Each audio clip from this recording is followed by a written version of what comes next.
we're about to enter our final concluding presentation of our wonderful conference today. And so we'll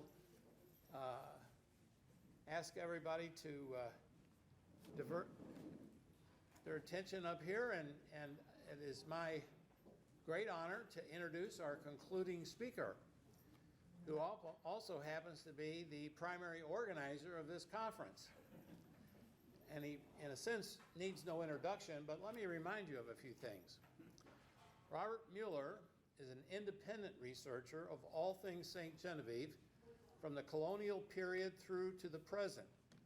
He's a past president of the Foundation for Restoration, and he has served on the board as the chairman of the St. Genevieve County Archives Committee and the Church of St. Genevieve History Committee. He is currently a board member of the State Historical Society of Missouri and serves on their executive committee. He offers presentations on a variety of subjects for the St. Genevieve Speakers Bureau. I might mention that among other things, he also has a series of costumes at home, and he reenacts from time to time in various periods. A couple of weeks ago, he enacted the role of the Provost Marshal of St. Genevieve during the Civil War, and they were reenacting a period where the editor of our local paper was arrested by the Union Army for pro-Confederate expressions in our paper, and the paper was shut down. And Bob called me and says, "John, we need somebody to get out there and represent some irate citizens on the sidewalks while we're doing this demonstration." So reluctantly I agreed, and I'm actually lucky to be here today because he had the biggest, beefiest Union soldier in the encampment arrest me, and he told me that was, I don't know if you know Gary Shield. I thought about resisting arrest, but it would have been very bad. And the reason I'm lucky to be here is that he had me sentenced to go to the Gratiot Street Prison in St. Louis, which is where they kept rebels. And I'm telling you, those people up there don't have masks, and I'm sure they weren't vaccinated. So, but I made it back. Thank heavens, because it is a great pleasure to introduce this guy, even though he did that to me. He's spoken many times, of course, at this series, talking previously on the St. Genevieve Bicentennial of 1935, lawyers and politicians in the post-colonial period, the history of preservation in St. Genevieve, and in 2014 talked about when the drummers came to St. Genevieve. Today, we're going to hear about building variations in colonial St. Genevieve. Those of us who have worked with him have come to have a very high regard for Bob Mueller, our next speaker. Well, I learned something today. Never follow a bunch of college professors. You're going to get a little bit different kind of presentation from me. I'm a techie by background. When I came to St. Genevieve and back to St. Genevieve in 2004, I came back and was really interested in the houses of St. Genevieve, being an engineer. But I soon learned that the people that lived in those houses were even more interesting. Well, about 3 years ago, I decided, we always talk about St. Genevieve founded in 1735, and they moved to the new town after the flood of 1785. Well, it took a number of years to move to the new town. Actually, we didn't get here till about finished bringing the government offices of the commandant and the church till about 1794. I was trying to figure out who moved to the new town during that time period, and that kind of got me interested in looking at the deeds. I have to say I'm thankful to Dr. Susan Flatter, who gave a wonderful gift to the foundation last year. Back in the 1980s, she and a bunch of her grad students came to St. Genevieve and translated a bunch of the French documents. My ability to read French is just a little bit better than my ability to speak French. I don't speak Pawpaw French, I speak Pawpaw French. So some of the French you'll hear today from me is more Google French. Learn it. I go, how do you pronounce this word? But I well, getting interested in housing again in that study, my wife's going, come up closer.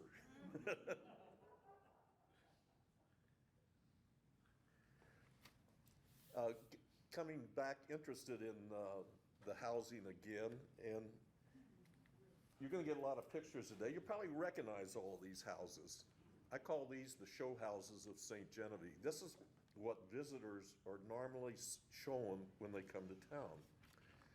Dr. J. Edwards of LSU, who's spoken here before, wrote in an article in 2006. It's called A Comparative Analysis of Upper and Lower Louisiana and Saint-Domingue. Great article.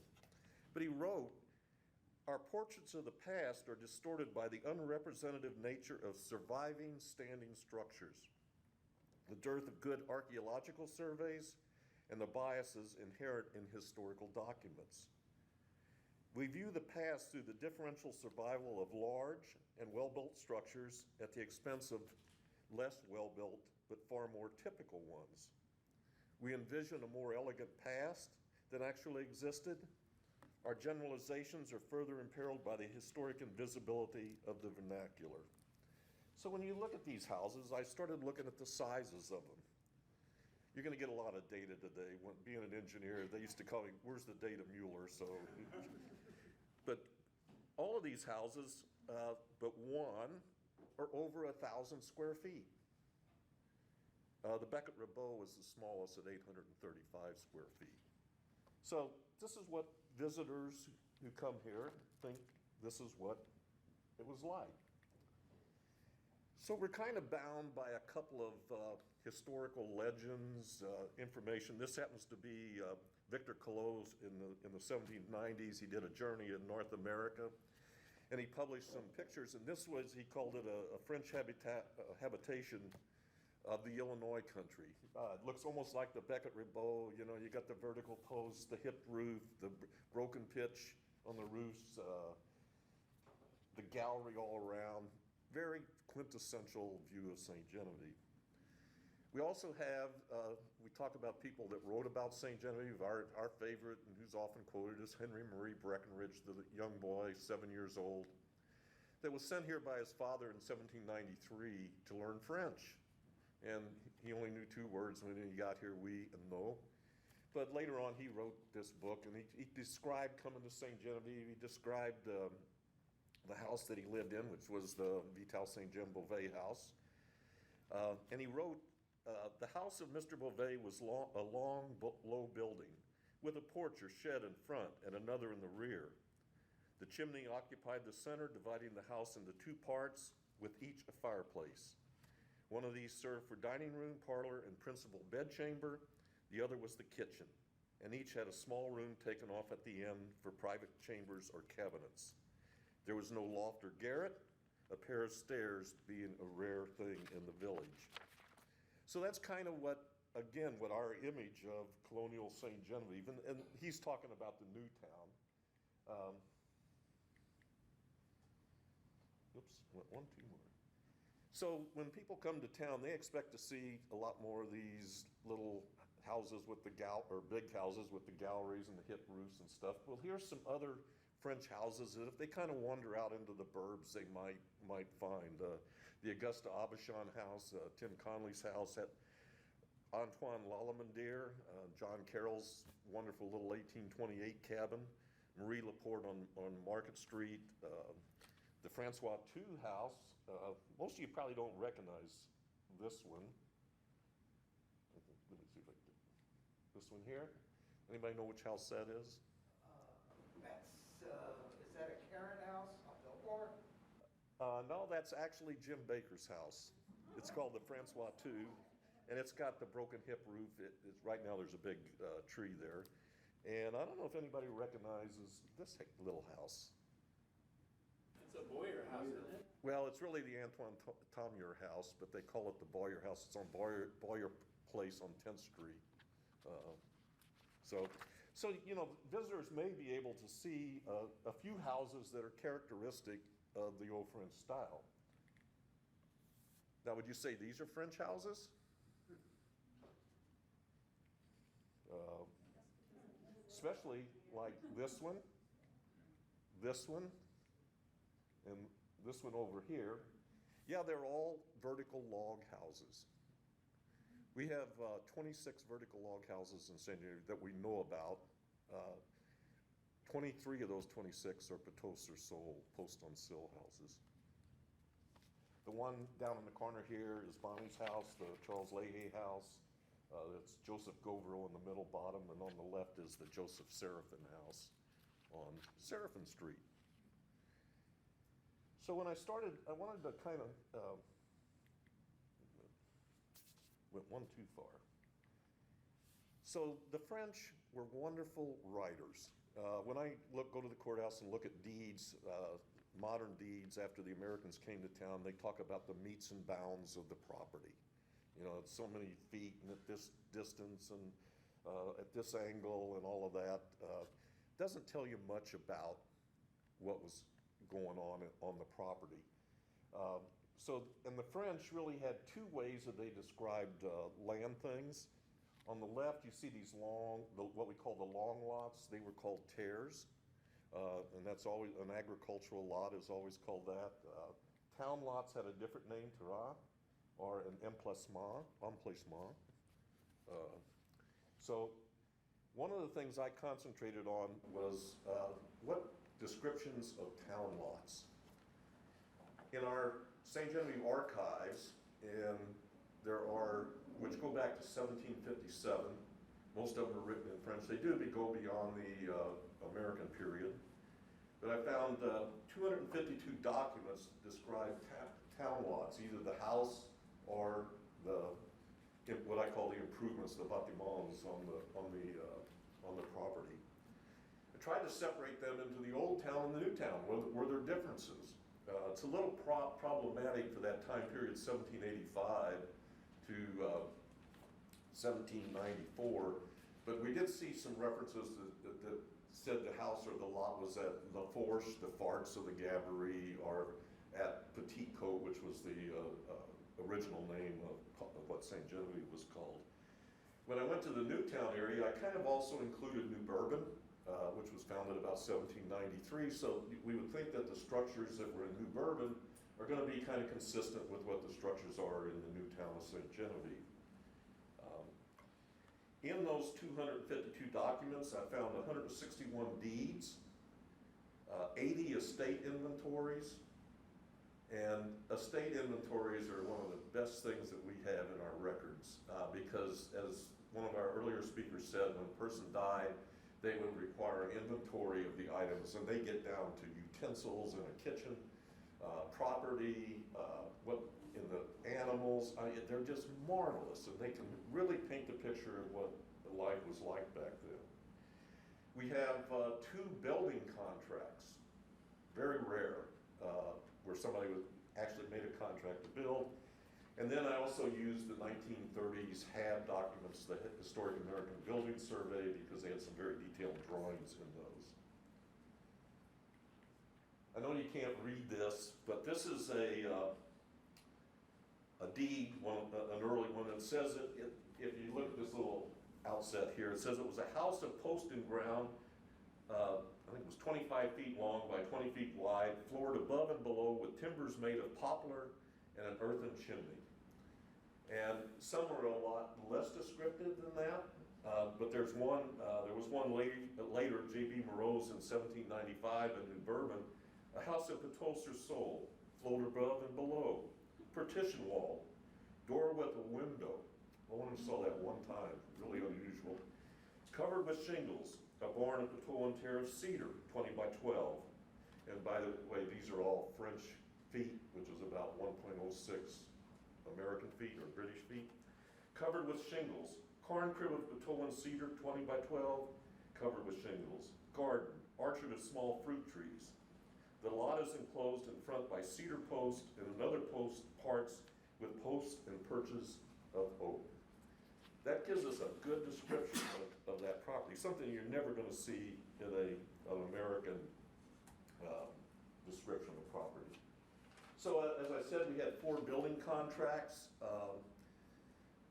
The first 2 are really on houses, the Simon Hubador, and probably the most famous is the Louis Bolduc building contract, and I'll talk about that in the next slide. But we also have one from 1799 for Israel Dodge to have a barn built in New Bourbon, and Francois Johnny to have a fence built, or a stone wall built. And guess what? That stone wall is still here.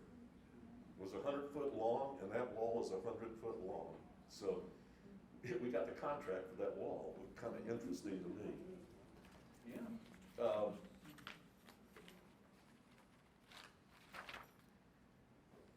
So I mentioned the Louis Bolduc contract for a house in the Old Town in 1770.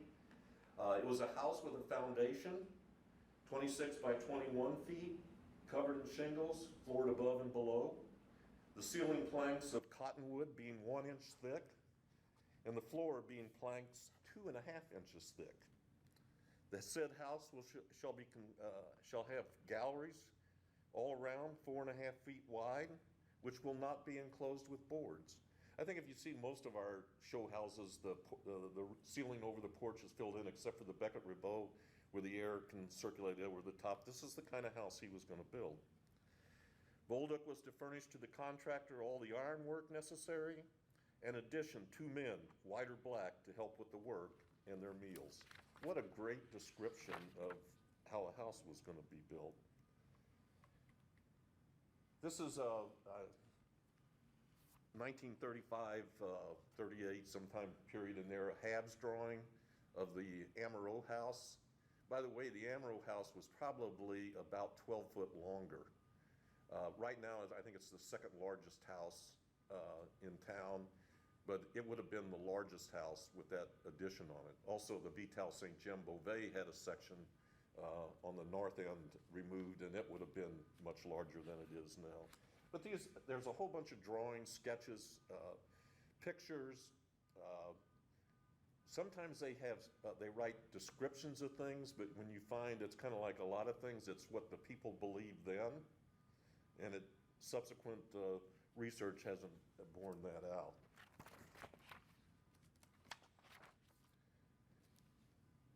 So, one of the things that we're always talking about is the poteau en terre houses, the rarest of the rare. There's only 5 of them left in the United States, and I think every tour that I've ever given, or most of us have ever given, we always talk about, boy, we got 3 of the 5 right here. Well, we got the AMaro House, the Vital Saint Jean Beauvais, and the Becket Ribaud. The other 2, this is the Baden Roque House in Natchitoches, Louisiana, and it's circa 1770. It's a little more Acadian in look. It doesn't have the broken pitch roof. This is kind of an interesting one. This is the 5th one. This is La Pointe Creblez down in Pascagoula, Mississippi. It was damaged severely during the Katrina hurricane. I went to see it, and all they had was a fence all around it, and I couldn't get in to see it. But it's a post in the ground partly. Part of it's Kalumbage. It's a mixture of about three different styles. But so were these things really, really that rare? Post in the ground means that all the wall posts are buried anywhere from 3 to 5 feet in the ground. The floor itself is separate from the walls, and they're usually mounted on stone piers. Here's an example from the old AMaro House exhibits. So those things, you would expect them to be somewhat rare because of termites and things like that.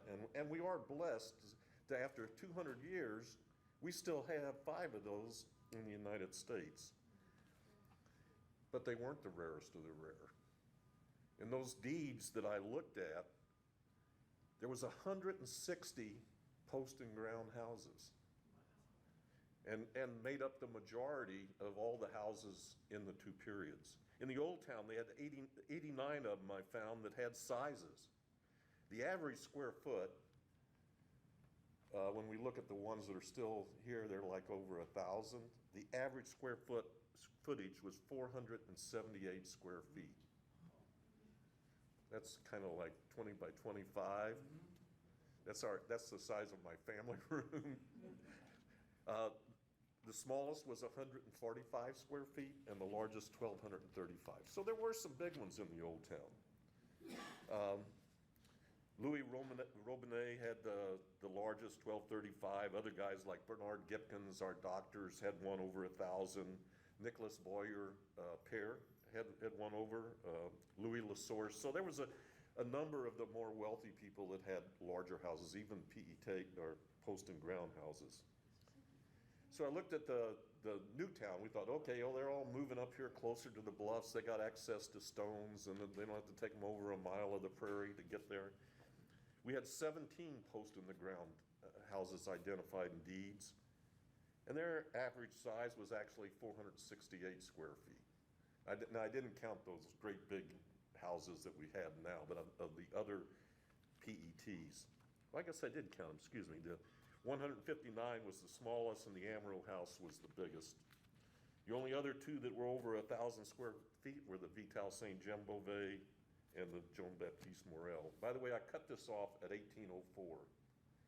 So in looking at deeds, it had to be before 1804 and any estate inventories, because then I knew it had been constructed before that time. There's probably deeds after that time period that are of houses built before, but I had to be sure. Because unfortunately in deeds, either whether the French sometimes described it, a new house that it's being built, but the Americans never would include in a deed a house description and when it was built. Probably about 50 times a year I get a question, when was my house built? And it's difficult. So Poteau-en-Terre was the style of house. Put a comment someplace. One of the things I found was that I found it in the Kaskaskia manuscripts, and there was a guardian was trying to sell the property of his guardian, or the child he was guarding, being a garden far, and he wanted to sell it, and it was only, the comment was that, well, from the people that were in charge was that houses of this type only lasted about 20 years in the Illinois country. They were fairly easy to build, but they also didn't last long. So, I mean, they recognized even back then, that they're going to have to replace them from time to time. So the Poteau-en-Terre was the biggest or the highest number of houses in both the Old and New Town before 1804. The second largest number was the Poteau-sur-Saulx or Post-on-Sill. I found only 25 in the Old Town and the New Town, 11 in the Old Town, 15 in the New. The average square size was bigger than the Poteau-en-Terre. It was 793 feet. You got to remember that you probably had to have a little more money to get those stones all the way across the prairie. I always wondered I found there were more stone houses in Kaskaskia and Fort Deschartres than we had over here, and I'd always wondered because they had the same kind of distance. One, you had to cross the river from the bluffs to get to Kaskaskia. The other one, you had to go across the prairie at Prairie du Rocher. So how do they, they built that whole fort out of stone, so they knew how to move them. But you ever figure it out? not yet. Not yet. Is the drainage better over here than it is over there? There was several streams. I think if you saw that old map that showed, yeah. Because I think that's a big flat puddle on the other side of the river. Yeah, Yes. the guides at Fort Deschartres always said that they brought the stones from the Illinois bluffs via flatboat. Well, I guess I hadn't seen that, but yeah, it's just, I would have thought we would have had more. In the Old Town, the smallest Poteau-sur-Saulx was about 506 square feet, and Margaret Prudhomme, the widow of Robert Thibault, was 1,593 square feet. That was a big house back then. The average size in the new town was about 910 square feet. So the people that were building these stone houses or stone foundation houses typically had more money and built bigger houses, and being on a stone foundation, they lasted longer. There was a couple that had strange descriptions, not Potos or Sol, and Sol is spelled several ways in the documents, but it was called a dessous solitaire de pierre. It was above a stone foundation. Another one was just a solage de pierre, a foundation of stone. So I kind of threw those in with the Potos or Sol. Maybe in error, they might have been another style that we're going to talk about. So we had those two that we typically always talk about, Poteau and Terre and Potos or Sol, but there were some other ones. There was Poteau and Canale, or Ancolise. Then I find when I look at Canadian descriptions of houses and other ones down in Louisiana and here, some of these terms are used the same way for different styles of houses. And like everything in these records, I think they do it to confuse us historians. But Ancolise or a Poteau en Canale, where they would actually take the post, the vertical post, spread apart. It could be 5, 8 feet, and they would put a channel down those posts, and then they would slide either boards in, Ancolise, or they would slide in logs squared with the ends with a mortise on them, and they could slide those in. Can I interrupt you again? Pardon? There's a very famous French pastry called cannelé, and it looks just like what you're describing. It has posts and then indentions, and it's a little thing like this, and it's cinnamon, and it's cannelé. There was a Exactly that word. translator from the Missouri History Museum back in the 40s, Lloyd Collins, and I used some of his translations, and he didn't know how to translate this one. He always called it something on the ground. But actually there were 4 in the old town and 10 in the new town of this configuration. Unfortunately, there were only 3 of them had listed sizes. They averaged about 613 square feet, which were bigger than the Potos or Terre houses.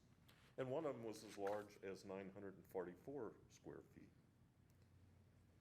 The next style that we see was called Piazzi sur Piaz, or sometimes Misono Kalumbage in Canadian French, or Boulet in Canadian French, and Boulay in modern French from what the computer told me.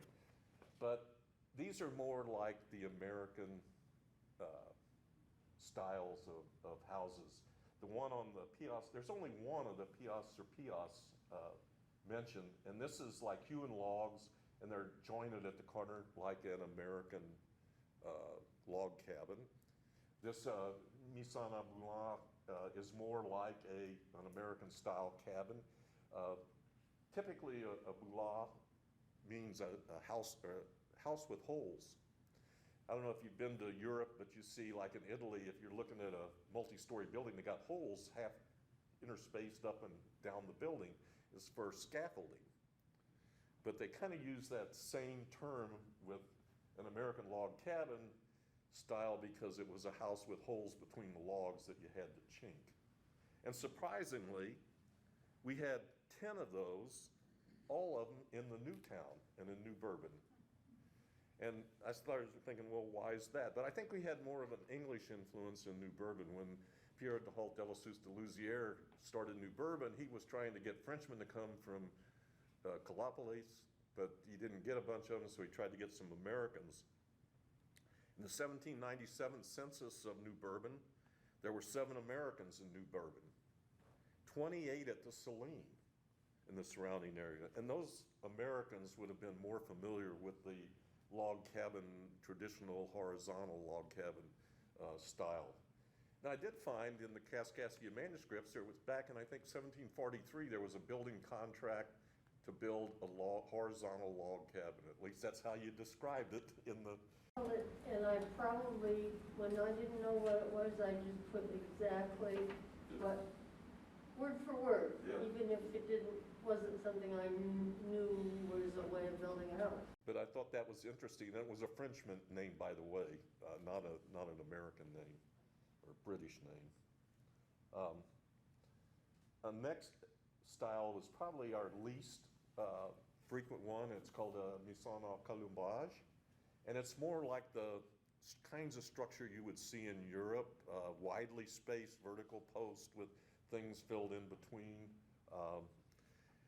Actually, there's only one of them that had sizes, J.B. Morel's, and I think that was in the Newtown, was at a little over 1,000 square feet. And in those deeds, there was about 14 where they gave the size, but not the type. And when I talk about type, I'm talking about Pateau and Terre, Pateau sur Sol. They also averaged about 438 square feet, which is consistent with what we saw on the PETs and the Pateau sur Sols. Louis Robinet, another big house there. Well, and there were also some that they neither described the type or the size. They just say there was a house there. So that's kind of a description of the various sizes. I was struck at how small they were on the average. So I mentioned in one of those things that it was floored above and below, like in that Louis Bolduc contract. That's a very common term, and out of all those houses, there was only probably 96, 97 houses that described the flooring and the ceiling, and 94 of those were floored above and below. I guess there were a few others. There was one that was half floored, and the ceiling was floored on the floor and ceiling on one side, and on the other side, it was only, they didn't have any. So you had bare floor, no ceiling on one side of the house. One was floored just about all the way above except for 2 joists, so you could probably get up into the attic. One was described as floored above and below with squared oak beams, which was nice because we know kind of what kind of wood they were using. One with rough hewn black poplar, and one with a stone floor and a ceiling of jointed black poplar beams. We think in a lot of our houses that we see today, we see walls inside the partitions. They were mentioned 20 times in those deeds and estate inventories, 17 of them just that there were partitions. One house even had 3, let me see if I can, cloisons, that would be 3 partitions. One was described as being made of walnut, and one with a little attachment at the end of the house had a partition made of bleached poplar, which I thought was interesting back then.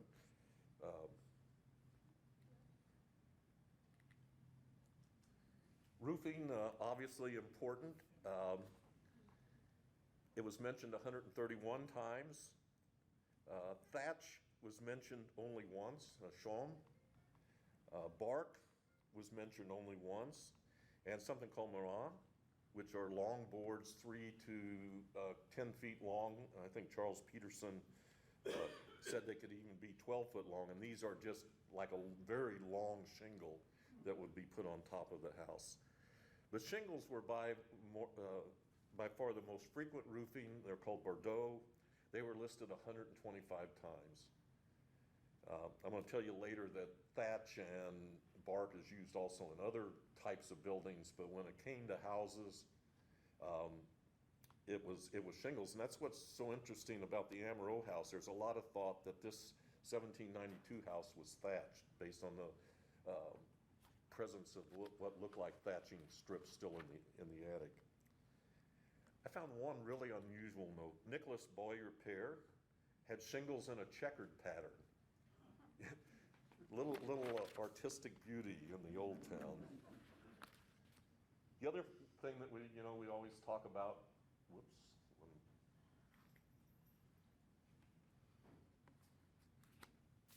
go back. Oh, I guess that was the right slide.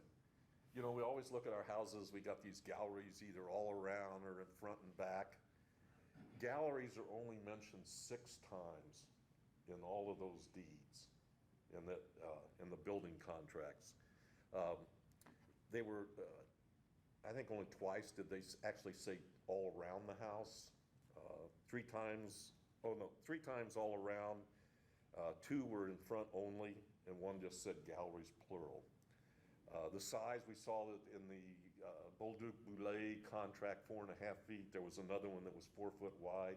If you look at the gallery of the Bolduc, the reconstructed Bolduc house, it's like almost 10 feet on the gallery now. So they did get a little bit better. Attics didn't get mentioned very often. I think you remember that Breckenridge said that there were stairs were very uncommon. They were only mentioned 3 times, no sizes. Cellars were mentioned a little more frequently, about 6 times. 1 was covered with earth, and I didn't know if that was one of those ones like we had on the farm when I was a kid, where you went out and your vegetable cellar was out away from the house and covered with dirt. And 5 were just cellars. One of them, though, was 30 by 10 French feet. One of the other mentions were chimneys, and this was kind of an evolution. Twice the house was mentioned with no chimneys. 5 of them were mentioned with an earthen chimney, what we call wattle and daub, wood with a mud covering. Then it kind of evolved into, we had one that was called, that was half stone and half wattle and daub. And then we had 15 of them, which are more frequently like the stone chimneys on the Becket Rabot and most of the houses you see today. Fire was always an important issue, and the wood ones were a little more prone to fire. The Nicholas Jani Green Tree Tavern, which was about 1790, actually had 1 double fireplace, and fireplace on both sides, and 1 triple. I found 1 other reference of a double fireplace in the records. The last part, I think it's the last part, on main housing, there's something called apanti. These were little sheds that were put on the ends of houses. We actually, see, this is what I just found on the internet, but you can see here on this is not a house but a barn, but it's got this little shed on the end. And here you see it in this. This is from the diorama, and that's in the Welcome Center, which really is about 1832, Jim, is that right? And Jim did a lot of work on deeds in the new town to put this up. This whole model, which is magnificent, was built by Louis Pruno, who died this past week. We have lost one of our great artists. But he went into a lot of detail. So an appentis was a little shed. It was mentioned about 39 times. So it was not just in it happened. They used it. 35 of them were just on one end of the house. 4 of them were on both ends. Shingles were used on 6 of them. There was only 1 mention of a size. It was 10 foot deep by the whole width of the back of the house. And I don't remember what the size of that house was, but so, that's a pretty good size compared to some of these other houses. I found 1 cabin that was 10 by 10. It's not big. So that's really, I wanted to talk about the house itself, how they were constructed, how the floors, the ceilings, all of that, to give us a good idea of what was going on. The picture on the left is from 1753, Memoirs of Louisiana du Monde du Montigny. Probably pronounced that wrong. It's a New Orleans thing, but it kind of it's very close to what we have like at the Bolduc house, the fence in the front, the house very close up front, maybe a barn in the back, and then you have the orchard in the garden in the back of that. Nicholas de Finials, in his 1803 An Account of Upper Louisiana, he wrote, "Each resident must have a substantial garden in order to be able to lay in a supply of vegetables for the winter. He must have a poultry yard, a stable, a barn, sheds, in order to house his animals and to store his fodder and farm equipment. His residence in town is a microcosm of a farm." The French were really different. They had their town lots, they had their terres, their agricultural lots, the long lots, and then they had the common area where they let the pigs run and that, so that was a good description of a town lot. Brackenridge, that little boy that wrote about us in his book Recollections, described the Vital St. Jem house and yard. He says, in front the yard was narrow, but in the rear quite spacious, and containing the barns and stables, the negro quarters, and all the necessary office of a farmyard. Beyond this, there was a spacious garden enclosed with pickets in the same manner as the yard. So those are, again, some old historical things that kind of lead us into what else was on this lot, this town lot. So there's a couple of names for outbuildings, bâtiments, and trying to remember, there's another one, dépendance. So you see a lot of things that, especially in the models, things, wells and bake ovens and barns and slave quarters, sheds, pigsties. And I'm going to talk about how often we see those things in the documentation. Before I do that, I wanted a study I did a number of years ago.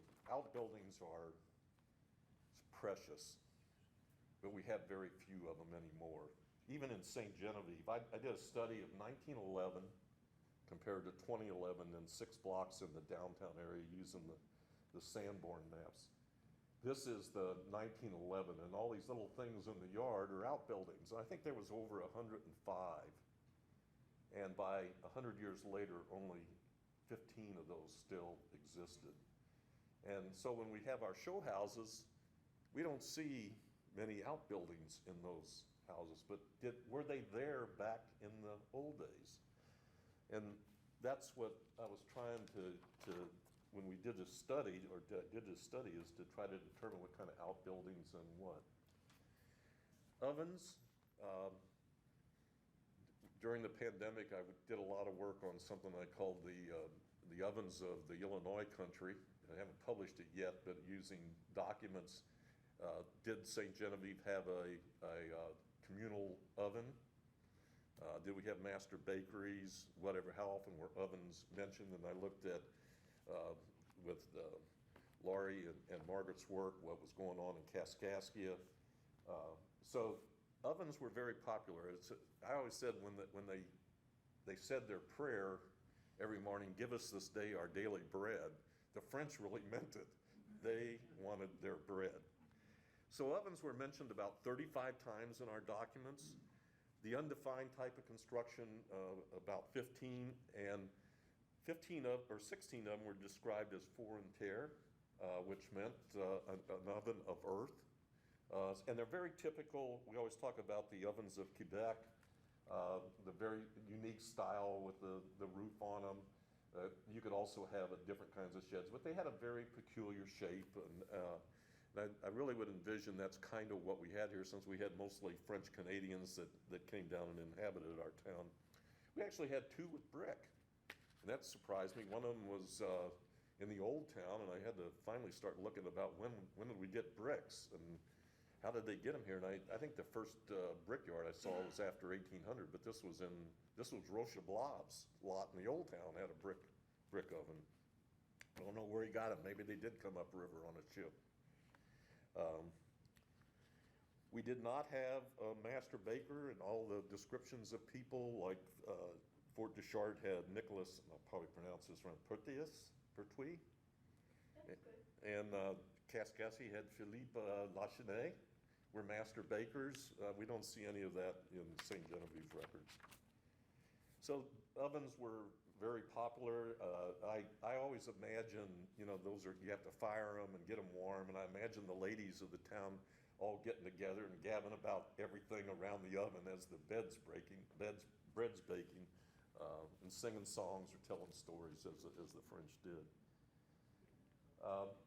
Water was always important. The Mississippi wasn't the cleanest, but we really have wells were mentioned a number of times. They were either undefined, 15 of them were described as wooden wells. I guess the structure around them would have been built with wood, and one of them was built with stone.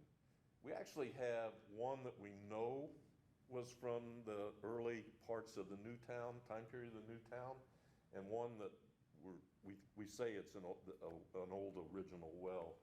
And the one that's still existing is behind what was the Misplay House, the Basil Misplay House down on St. Mary Road. That's a picture of his, whoops. This is a picture of the Basil Misplay House, which is no longer there, unfortunately.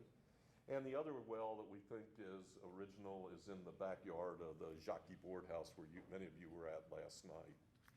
The top's obviously been replaced on that, but and I imagine that we see a lot of the early settlement of Newtown along the Gabourey Creeks, obviously because the creeks were easy to get water from. After one of the most frequent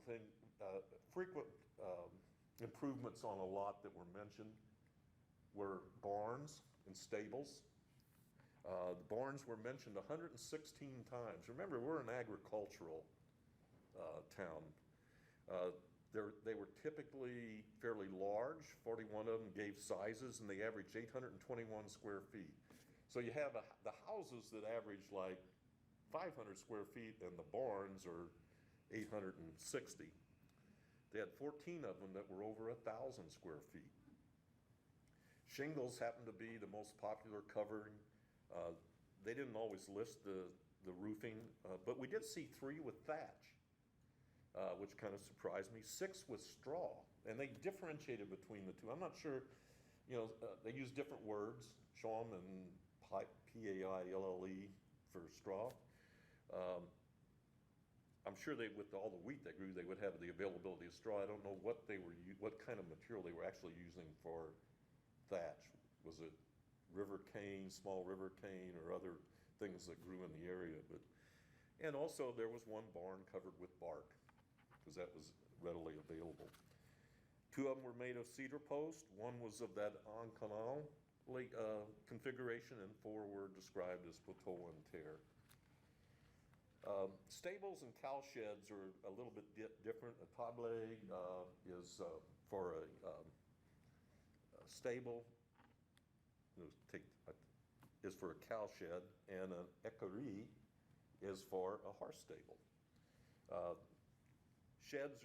Cow sheds are mentioned about 16 times, again, on the lot in town. 3 of them were poteau en terre, 1 poteau en canal, and there were 2 horse stalls.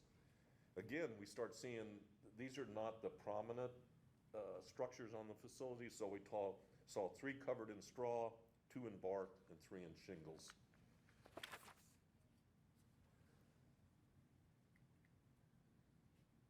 So this is really the last of the old St. Genevieve barns, and they're really kind of new. The one on the left looks like a house. It's the Francois Bernier house, but we really think it was originally a barn. The vertical posts go well above the first floor, and it was essentially converted. The other one on the right is the old J.B. Valley barn. Jim, do you remember what year that was torn down? Out.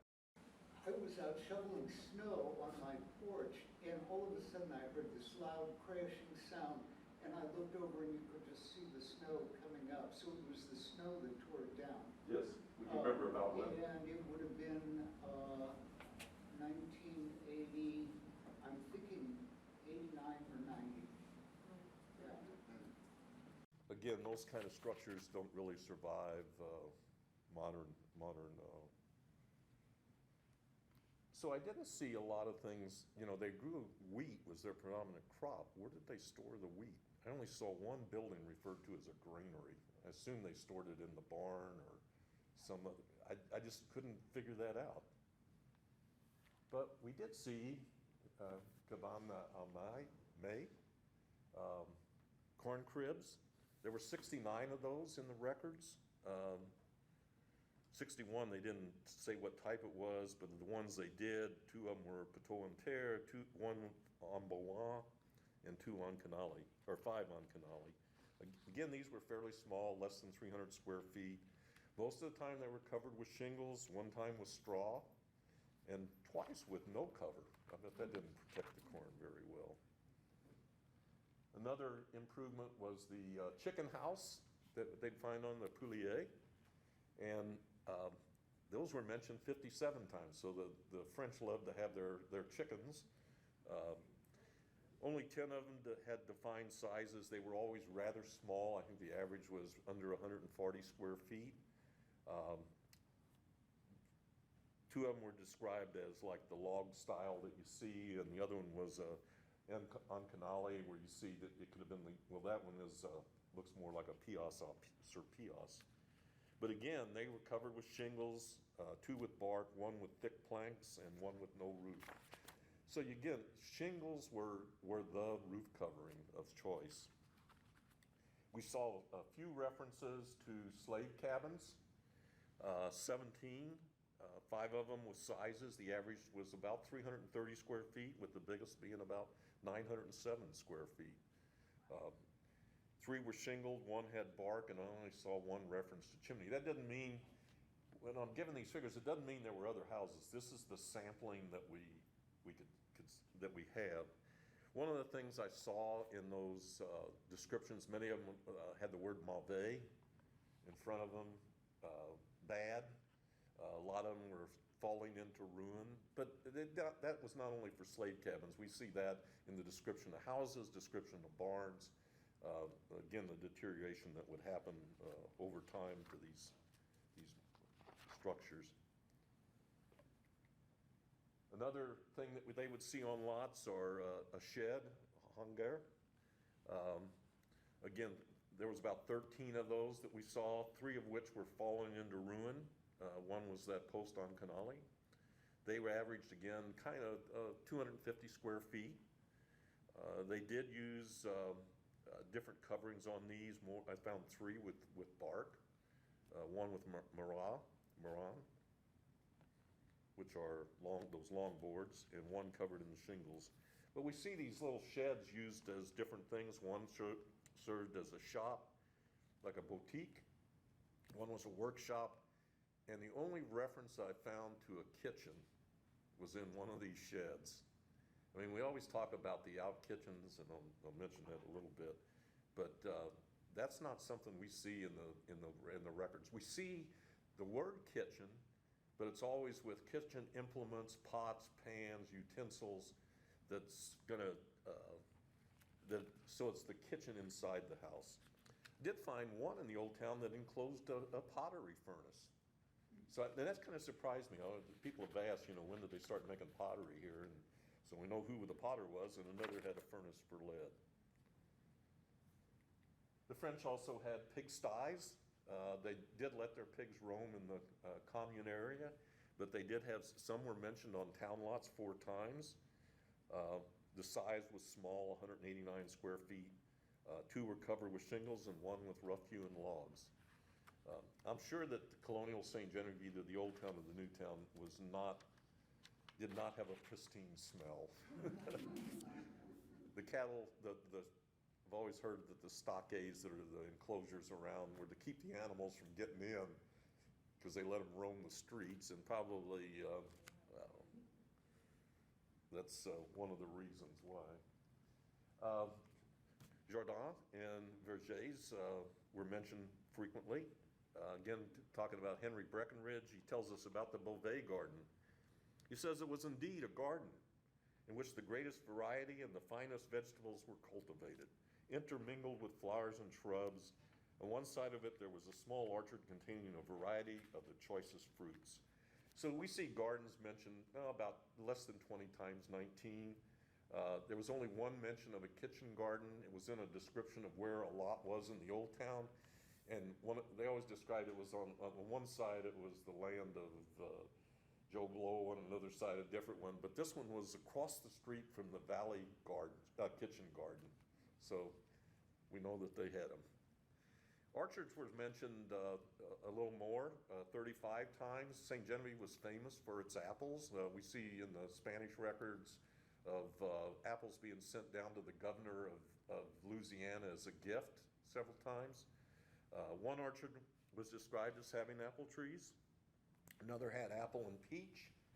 And 1 orchard had 50 trees. And so it didn't define what the type was, but it did say there were that many trees. One of the other things that we always saw, or a lot of times we saw in the descriptions of lots was about the enclosures, the closure. Henry Breckenridge, again in Recollections, described the enclosure of the Beauvais house.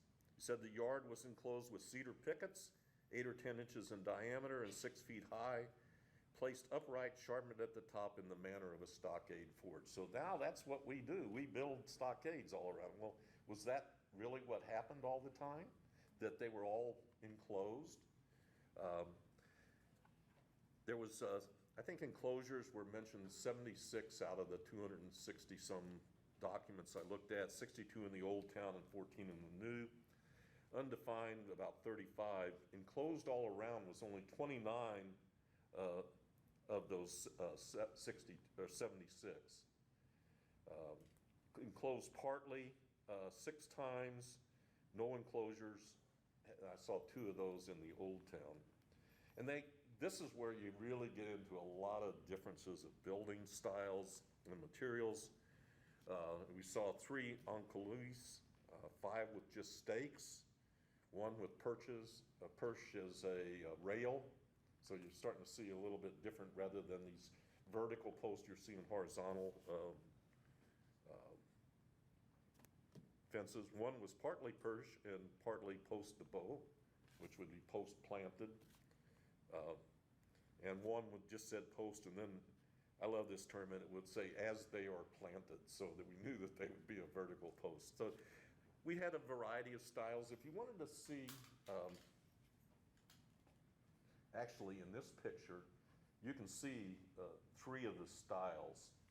So in the J.B. Valley fences are that upright stake planted in, or post planted in the ground. This is an Ancanali fence, and if you look at the Bolduc house, the fence between their garden and the house lot, or the house, is that kind of fence. And it's a great example of what we're talking about. And then over here, I think, is a rail fence. So I guess when Lewis built the model, he did give us kind of an example of all the things that they did. Materials, they were made out of cedar. Those were referenced the most. Sometimes oak, sometimes part cedar, part oak, sometimes oak and black poplar, and once just poplar, and twice it just said all sorts of woods. I imagine they were not the beautiful fences that we think of today. They were pretty different. And I always wondered what the fence around the big field, Le Grand Champ, looked like. You know, each person was responsible for their section of the fence. I bet they weren't all the same. I bet that would have been a wonderful thing to see. So some things that are seldom mentioned, the cuisine d'état, summer kitchens. I only found 2 other mentions of kitchens. One was down at the Saline, at the Salt Works. And the other one was in the new town, but it was after the 1804 time period. It was a Lalamandir. It was on I think the lot where Bill Talapic has his bank building. And there was an outdoor kitchen mentioned there. I know the one at the Bolduc is modeled, I think, on one from St. Louis, some references of Misono, I think, kitchen up there. It's not something that we see very often. But we know we always talk about, well, they built their kitchens outside because of fire and because of the heat, but it's not supported by historical data that much. The other thing that we don't see are woodsheds. There's kind of one here on the side of this building. I think I only found 1 reference and everything to an outdoor, a shed being used as a woodshed. And then there's some things that are never mentioned. Outhouses, privy, cheries. Just don't see them. We know they had to either use them or they just threw it out in the street. So it's something that we don't see. The other thing is pigeonniers, pigeon coops. We know they had them. We know, actually I know where one's at, in the parking lot of the Audubon restaurant. It's later, it's when Henry Rozier had that. Some of the sandboard maps show that he had a pigeonnier. Do you know that a real pigeonnier in France, only a nobleman was allowed to have one? It was a status thing to have a pigeonnier. And I'm sure there must have been the same kind of status attached here. So it was a way of someone saying, I'm important, if they had a pigeonnier. We see that Madame Vital Beauvais, after her husband died, selling pigeons to Dr. Lewis Lynn. I mean, we have records of that, so we know that they had them. We just don't see them in the records. And the other thing we don't see are grape arbors, Creoles. And I wondered about that because the French loved wine. They did import wine. We know that. We see that from boat records, inventories coming up the river. There's a couple of favorite comments. One, Colonel Henry Bouquet in 1764 remarked about the Illinois country. He says, all kinds of European grapes and fruits succeed there surprisingly well. They have wild grapes, which they make tolerable wine. Their beer is pretty good. We had Francois Coman, the brewer. We know that grapes were more prevalent in later years. We even have a grape that was named St. Genevieve. I don't know how many people know that. It was also it had 4 names: St. Genevieve, AMaro, American Rhinelander, and Red Alban. It was cultivated at Herman also and in Ohio, according to the records, and we can't find anything about it. It was supposedly like a Pinot Noir. I'd love to find a cutting and start that again in St. Genevieve. So that's what I found in the deeds and estate inventories. They don't build them like they used to.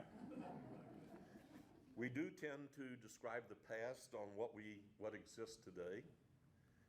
Poteau-en-Terre was the most predominant style of construction of houses. And colonial towns were a lot more diverse in their style of architecture than what we currently portray and tell.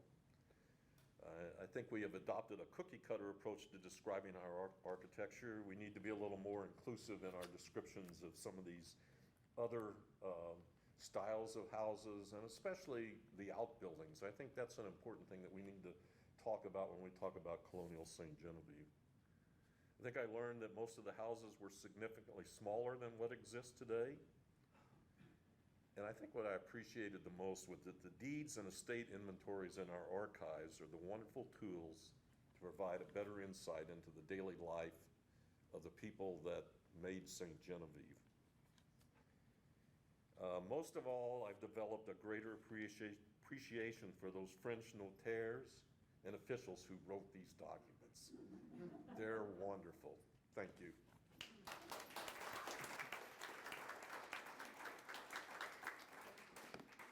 Take any questions? Yes. You mentioned the appendix on one or both ends, and then different kinds of structures. Were the appendix basically just, I mean, there were woodsheds and that, but what were the appendixes actually used for? Well, there was a thing called cabinets too that they would build into houses, which were like sleeping chambers on the end. And I don't know if these little apantis were used for that. I don't think so. I don't think they were warm enough.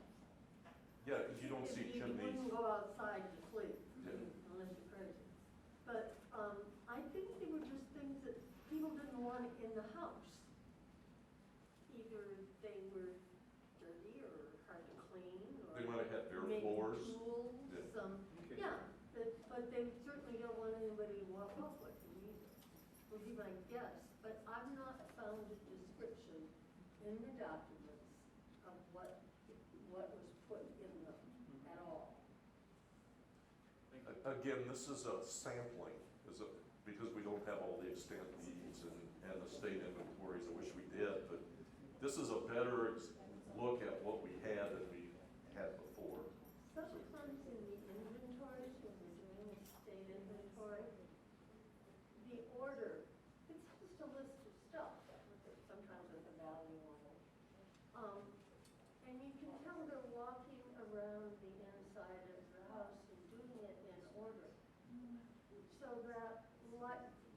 things that you're likely to have in the same place are going to be in the same place in the list. And it gives you a sketchy idea of how things might have been arranged. I think a good example of that is the Louis Bolduc estate inventory of 1815. It looked like it did exactly that. Yeah. Started in the house room by room and then went out to the yard Right. and described things.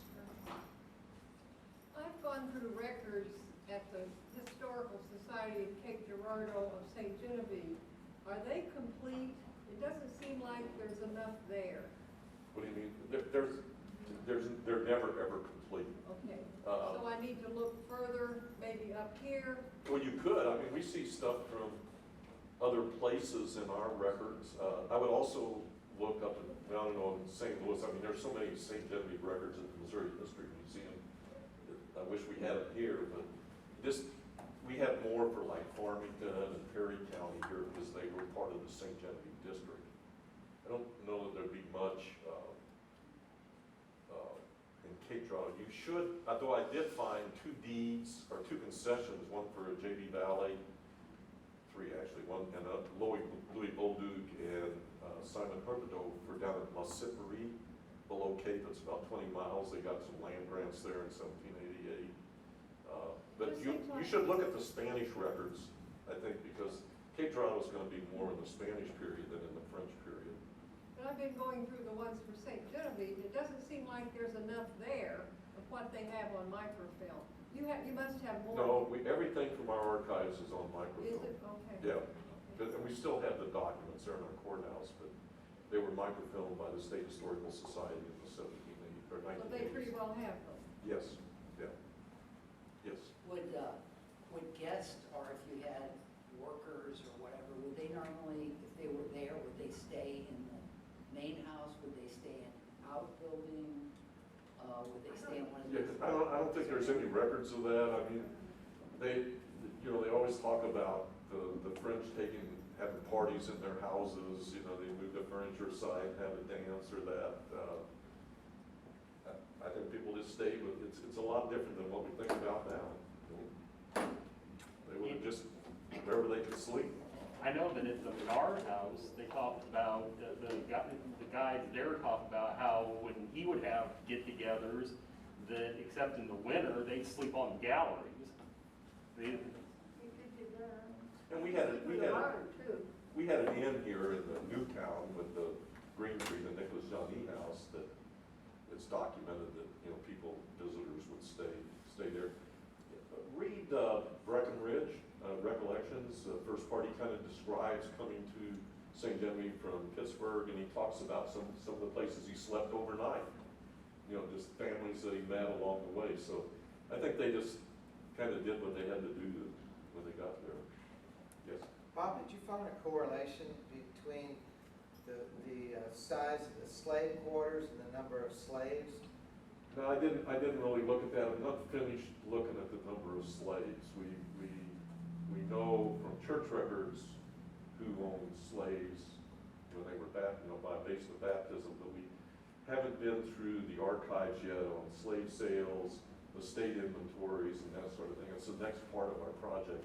Judy Belford helped me very much on a program we did to look at African Americans. And so one of the things we found was that Father Maxwell never recorded full names of parents. So you can't always line up the baptism of a person with a death record, with a burial record, because there's not enough evidence to say that you've got the right person. So we don't know how many of them died as children, and sometimes it just said a child that died, and we can't figure out which one it was. So those aren't conclusive. And then what I was telling Mr. Hart earlier was that many of the people who were baptized in St. Genevieve are really in Perryville, because this was the closest place. So many of the people that were baptized in St. Genevieve were really in old mines. So we can't always track every baptism to where they ended up. we still have more work to do in there, and I think the archives are another great source of information on Africans that we need to really tap into and again, try to record as much as we can. Because in an estate sale, a lot of time, or estate inventory, they will, the document, they will say who the slave got sold to, so we can track that way, but we gotta start another project on that. Yeah, Yes. a typical French names, your baptism name isn't the name you went by. So that's again another problem to match people up. And they mostly just give a first name for a slave.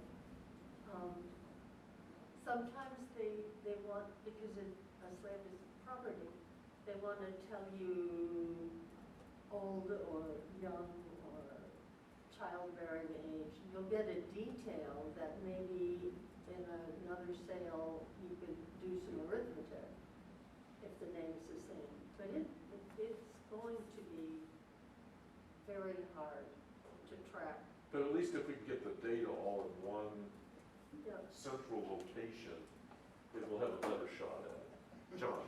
Well, just following up on that, there are census, right, that there were like quite a number of slaves over here, maybe not as much as in Illinois, not as much in Illinois after a certain period. I don't know when they began to lose that population in Illinois, but anyway, it was like a third of the population, wasn't it, in the Yeah, 70s? the average is about 30 to 40% in the census. I just looked at that census Well, that's a data. big percentage of the Yeah. population, and they slept somewhere.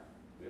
So, I mean, I think it'll be interesting to figure out where they were sleeping. Well, and that's going to be difficult because other than these few references, 17 or 18 references to slave cabins, you just don't But see. they certainly were very valuable property.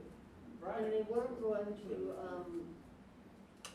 make them sick, Exactly. not good managing your money. Thank you.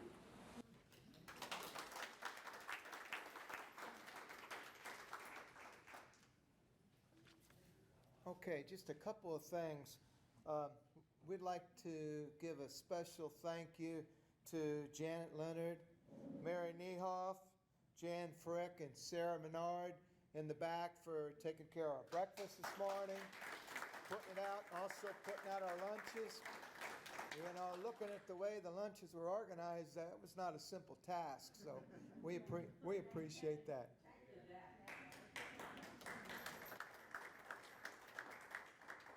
Also, we want to thank the speakers today. I thought it was very, very, very good.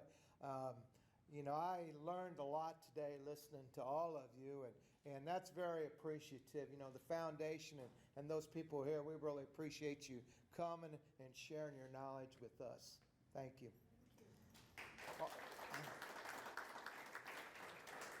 Also, our next event will be the Deja Vu Spirit Reunion. That'll be October 23rd, a Saturday.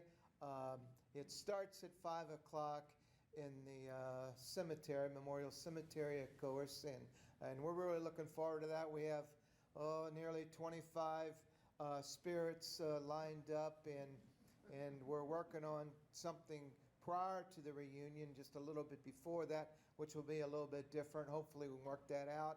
And we're talking about meeting at the Guillaume Valley House, the spirits, and parading into the cemetery. So we're going to see if we can pull that off, but that'll be next month, the Deja Vu Spirit Reunion. Also, when you leave today, please drop your name tags off. Is the table still out there, Jack? Yeah. Okay, if you could drop your name tags off at the table, it would be great. And thank you all for coming. We hope to see you next year, and hopefully next year will be as good as this year. One more thing. Yeah, if anybody knows of somebody that's doing research in an area that would like to give a presentation, have contact me or the foundation. Always looking for some of this more exciting stuff that people are doing about St. Genevieve in the area. Thank you. Okay. Thank you again.